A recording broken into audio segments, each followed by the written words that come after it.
There's way too much content nowadays telling you how to get out of ranks when you're stuck. When you watch all these guides telling you to do all these different things to rank up, you're naturally just gonna be a little bit confused. Well, thankfully, we've been nonstop analyzing players literally at every single rank to craft this video that you're about to watch. So here's some of the mistakes that we caught often and how you can fix all those mistakes today. Apply these 10 pieces of information to your gameplay and you're gonna see results fast, and that we can promise you. So for our first mistake, we're gonna talk about post plants. When you're the attacker and the defenders are trying to defuse your spike, you better know how to defend it properly. Have you ever seen this? Your team gets the spike down and 4 players run straight to long to play post plant. You think, hey, strength in numbers, right? Well, the enemy team floods onto site, deals with your solo teammate still trying to hold site, and then it happens. An omen smoke comes in, and your team spams desperately through the smoke. Spike defused, you lose the round. This is just one of the many ways a post plant can go wrong for the attackers. The way you can combat this one specifically is to take note of who's alive before deciding where everyone should go on post plant.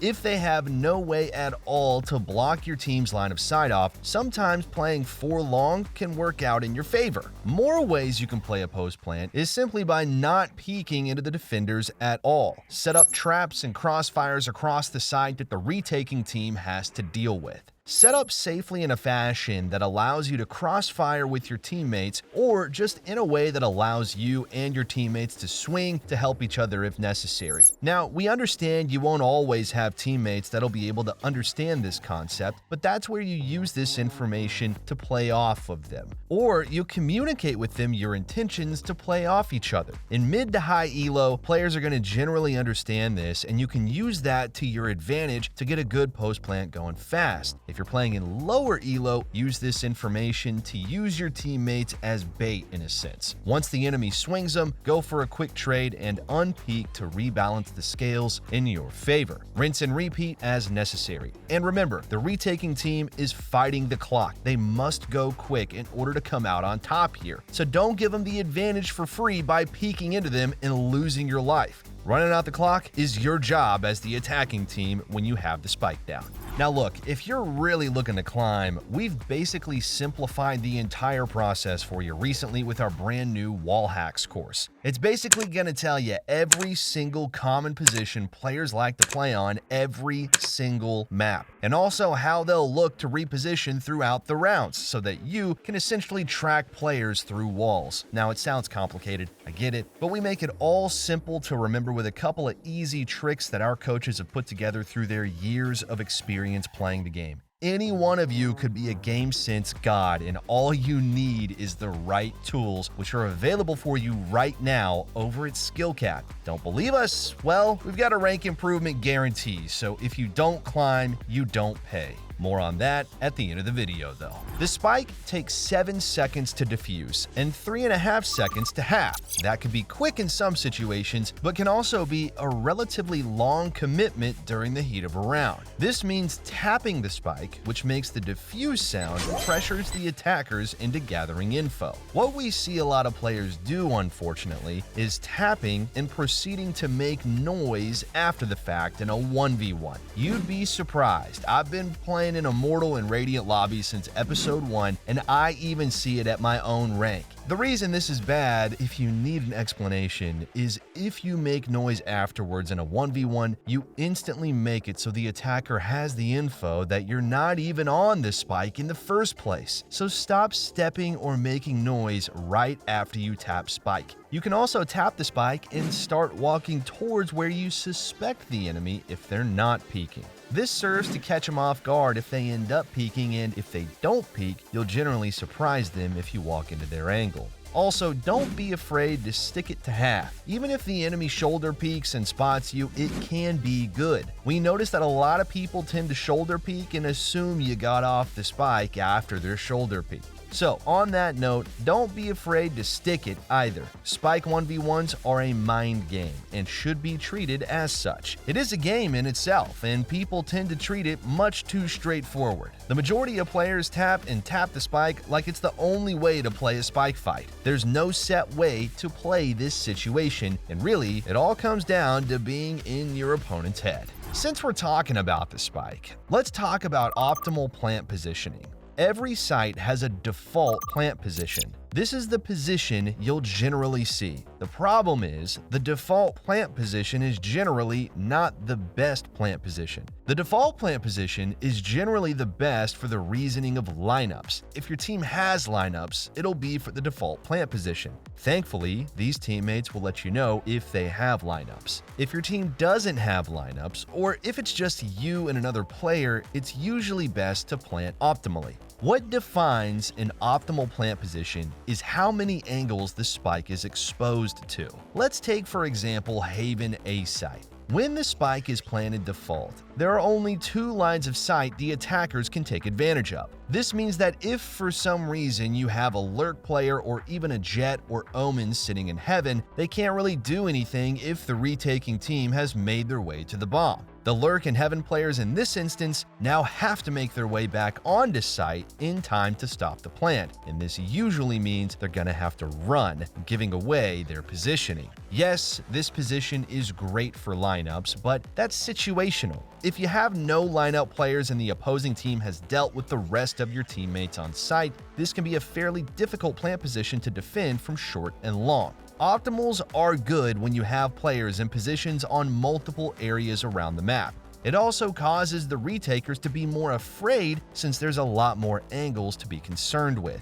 And yes, optimal plants are also situational too, but in Valorant, let's be honest, most things are. Take this plant position for example. When planted in this position, your potential lurk player or your heaven player can take advantage of where it's planted. It's a simple concept, but rarely utilized at any rank below Immortal. Your plant position matters, and it'll win you and your team surrounds you wouldn't have otherwise. I'm sure we've all seen a player stuck in heaven and they've had to run down onto site only to get swung by a player and dealt with quickly. So, planting like this will help those players exponentially. Setups like this can be very difficult for the enemy team to deal with in a timely manner. This brings us to our next mistake, retaking too slow.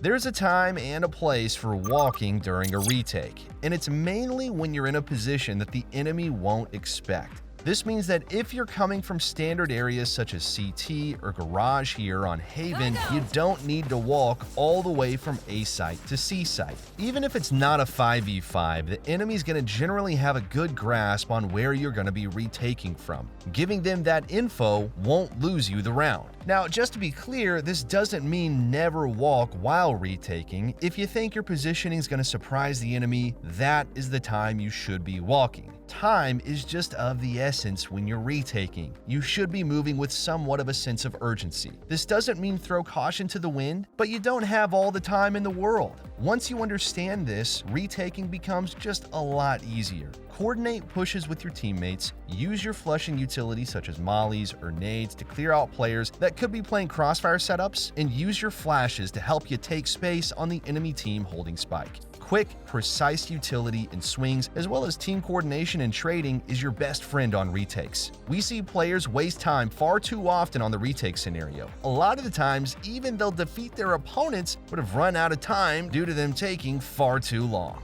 For our next mistake, we have predictable aggression. This mistake can be present for attackers and defenders, but we're going to talk about the defenders as it's usually just a little bit more detrimental. Have you ever been in this situation? You're playing on split A site and you hear absolutely nothing as your team struggles to hold on to middle. You decide to take this opportunity to get an easy flank off and hopefully assist your team. You work your way into A main and then into sewers all the way to middle. You see 3 opponents, back turned to you, and you take your time, picking them off quickly and winning the round for your team. You think, hey, great, that was a good play. Well, it was. You try it again the next round with poor results though. You walk into a cipher staring right at you and you lose the fight. And again, the next round, you hear nothing, so you try it once more time because maybe this time it's gonna work, right? And you only meet the same fate as the last round. This is predictable aggression. Your aggression worked once, and you were rewarded with 3 kills. You're gonna remember that, and the enemy team is gonna remember that too. The round after your aggression, the enemy team's just gonna generally be hyper aware of it and be very wary of the possibility that you're gonna do it again.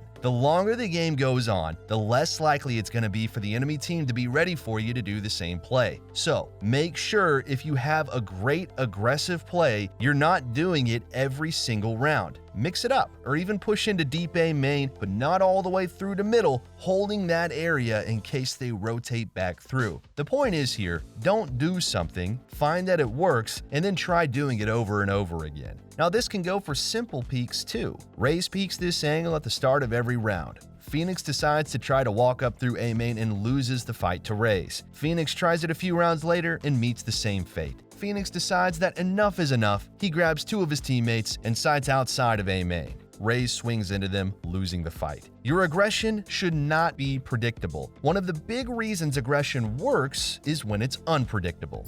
But remember always that aggression is an important playstyle for both attackers and defenders. Defenders should be utilizing smart aggression to take space that the attackers may not be in. This is why no aggression from the defensive side can be a major hindrance in some cases. No, you don't always need to be aggressive on defense, but if you're getting run over by the enemy team, it may be good to consider trying to force a change in pace. This can be accomplished in a few ways. You can communicate with your team that you should try an aggressive play. If the enemy team is meeting no resistance towards middle, try throwing a few players middle and taking that space from the enemy. By using smokes, flashes, nades, or mollies, and solid trades, you can take control of space as a defender super easily, displacing the attacking team. If your team has all around been passive during the game, this is generally going to surprise the enemy team and they're going to have a hard time reacting to it. Now, if this doesn't work, you can always take certain areas of the map that the attackers fail to watch. Let's say, for example, the enemy team doesn't really play near B main at all. You give it a few moments after the round starts and hear a lot of presence in mid.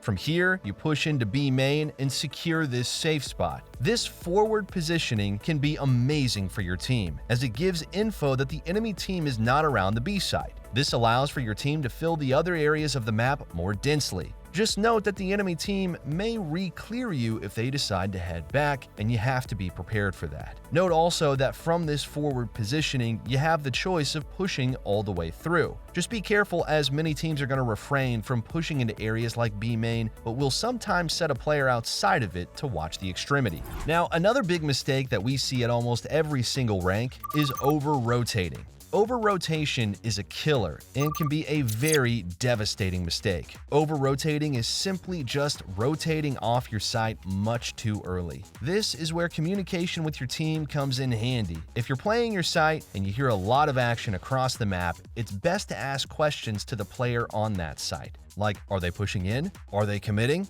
If the answer is no, it's likely they're running a default and are just trying to bait your team's utility or rotates. But keep this in mind at all times, as there's no worse feeling than rotating, getting to the site, realizing there's nothing going on, and then the enemy team is on the site you just left. Now, a good way to prevent over-rotation is to have a dedicated extra man that's free to rotate to sites with more presence. We know that there isn't always going to be room for a player that's dedicated to rotations, so that's why it's important to understand the manpower concept. Not understanding the manpower concept is a big issue we see in a lot of ranks. The manpower concept is simply that while playing defender, you're limited to a certain amount of manpower. This will always be dedicated to watching certain areas of the map. Let's take Haven, for example, as it's a 3-site map, so manpower is dramatically more important here. When playing Haven, 4 players is enough to watch every area of the map effectively.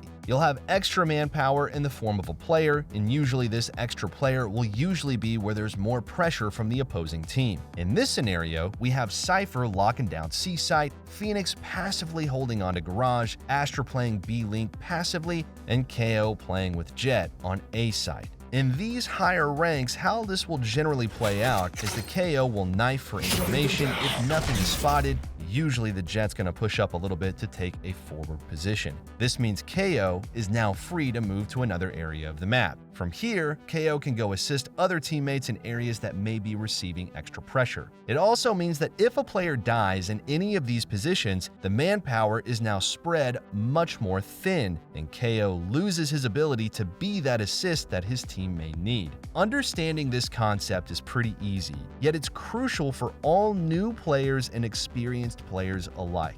Every player on defense you lose is one less area that can be actively watched. Understand that a death for the defenders is generally way more impactful than a death for the attackers due to this reason. The attackers have the ability to move as one and outnumber defenders, so when they achieve a pick, the defense is thinner and easier to break through. Understanding this can also help you determine how safe you should be playing when you're holding your site, as it helps you understand what role you being alive serves. Overthinking improvement is pretty natural. There's so much information floating around in the Valorant scene that it's hard not to overthink things. The way to truly improve, though, is to understand how to improve in the first place. We gave off some pretty great tips in today's video, and they're super easy to apply. But outside of those tips, what else should you even be doing in order to improve properly? So, aside from all these tips that are aiding you, let's talk about the other facets of gameplay you need to be working on in order to improve. Your aim, your game sense, your positioning, and your team play. These are absolutely crucial. Once you have a basic grasp on playing the game, these will be the 4 main areas you need to work at in order to improve. So stop overthinking your settings and all the common myths floating around in the scene and focus on the 4 things that truly matter. Aim is developed through training it actively by utilizing the practice range, deathmatch, or aim trainers. Game sense is worked on primarily by using your brain and thinking. Think about why you do what you do during the game. Learn from your mistakes, and your game sense will improve rapidly over time. Positioning serves to get you kills when combined with your aim and your game sense. Learn how to properly position yourself to steal the advantage away from the opponents. Team play is important, and you can combine it with positioning to set you and your teammates up for easy plays. It's also the core of the game itself, so pay attention to what your teammates are doing while you're playing. Now, with all of this being said, we hope that you understand by now that your rank really doesn't matter all that much. A majority of these mistakes are seen across every single rank in Valorant, and we get the urge to want to rank up, but your focus should primarily be on improving rather than ranking up to the next shiny PNG that's beside your nameplate. The player that waits to play because they're scared to lose their rank will always lose to the player who simply doesn't care if they rank up or not. The player that doesn't care will have 10 more chances to rank up by simply playing than the player who sits and waits for their carrier duo to get on. The more you improve, the prettier your PNG will naturally become. What's the point in being in a high rank if you're not even capable of playing well at that rank consistently? So stop caring about what rank you're sitting at. It'll all come with time if you take this information to heart. And we hope you do take it to heart because we all want to have fun playing games, and Valorant is freaking awesome. And this information can all be applied right now. So feel free to save this video and come back to it if you want to focus on a few things at a time.